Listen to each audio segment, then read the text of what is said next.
to Jonathan Taylor. Huge hole. He's at the 30. He's going to go. 10, 5, touchdown.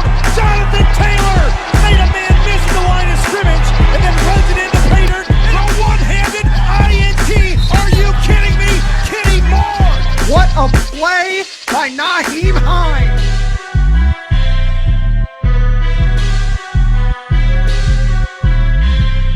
Horseshoe is back, baby. The horseshoe is back. What's going on, Colts Nation? Welcome back to another episode of the Bring the Juice Colts podcast.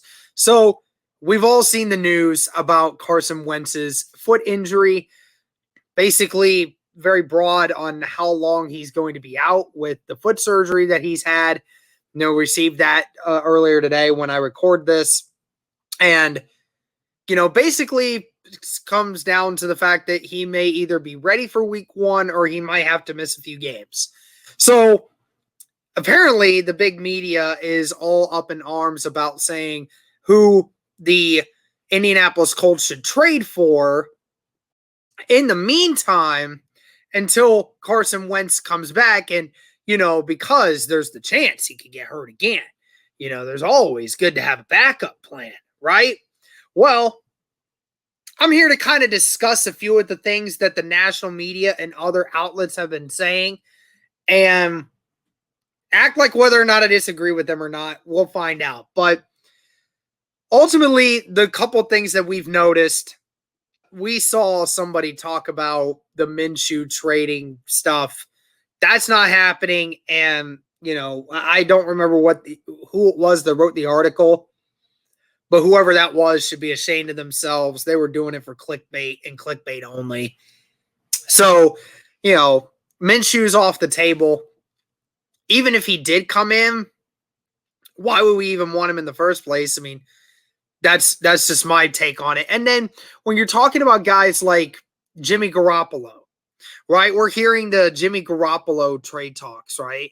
Well, first off, I don't think San Francisco wants to get rid of him. And second off, if they did get rid of him, why would we want to take on that contract that he's going through? Why would we want to take on a contract like that? Having to pay a guy that much money. We already can't afford to do a few things with a couple other players. We can't afford Jimmy Garoppolo. Just letting y'all know that now. So that's not happening. Okay, Jimmy Garoppolo is off the table. San Francisco's not giving him up unless they get a really good haul. And the Colts don't have that kind of haul. And then I heard the stuff about Nick Foles. Guys, I get that, he was once a champion. The dude obviously knows what he's talking about. He's a good leader. But the play on the field, I just don't know why you would want to take the chance on that right now.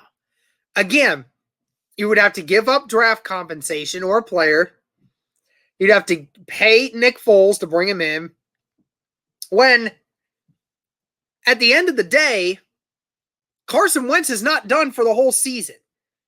Right? So I don't understand where this narrative is coming from, where we have to trade for another veteran quarterback. For what? For what reason?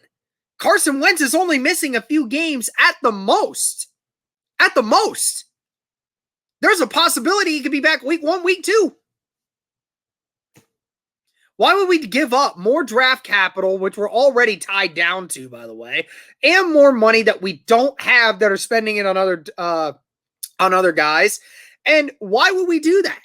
Why would we make those moves to just get another veteran quarterback when we also already have a rookie quarterback who shows promise at times in the weights ready to go?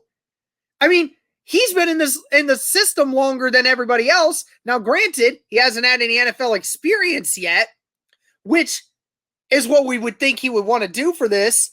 But Jacob Eason's been in the system for a year now, been a year and a half. And he's going to get the whole offseason now, first team reps to learn, to get better, to adapt.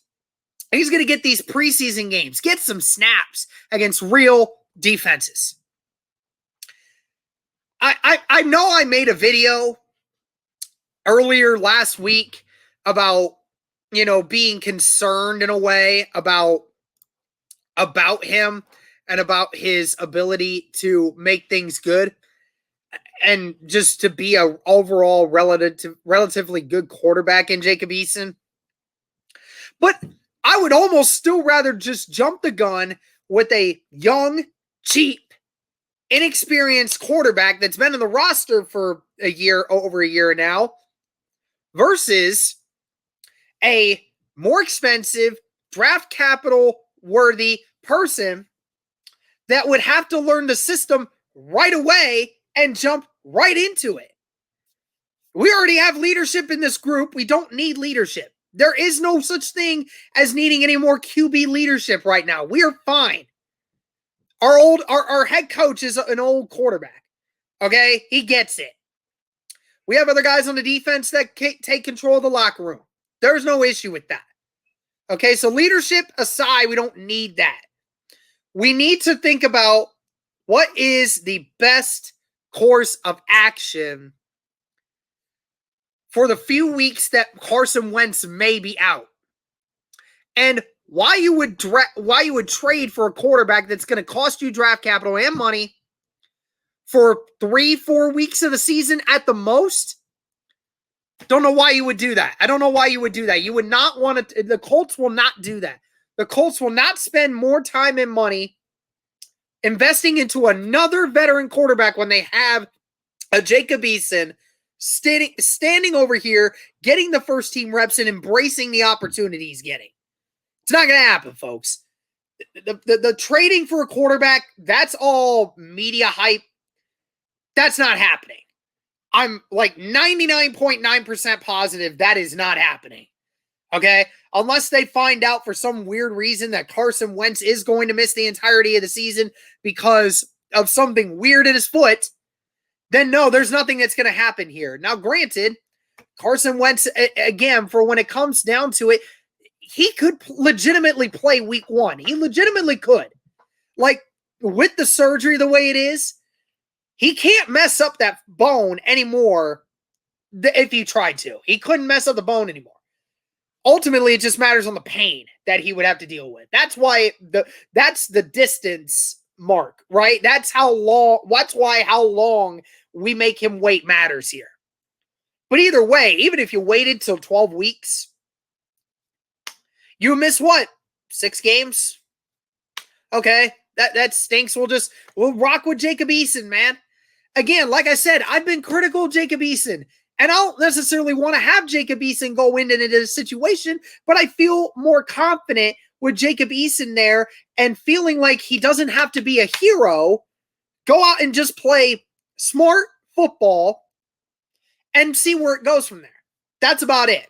So hopefully this narrative of the Colts looking for a veteran quarterback, I seriously doubt it happens. We'll see what goes on. But thank you guys so much for tuning in. And as always,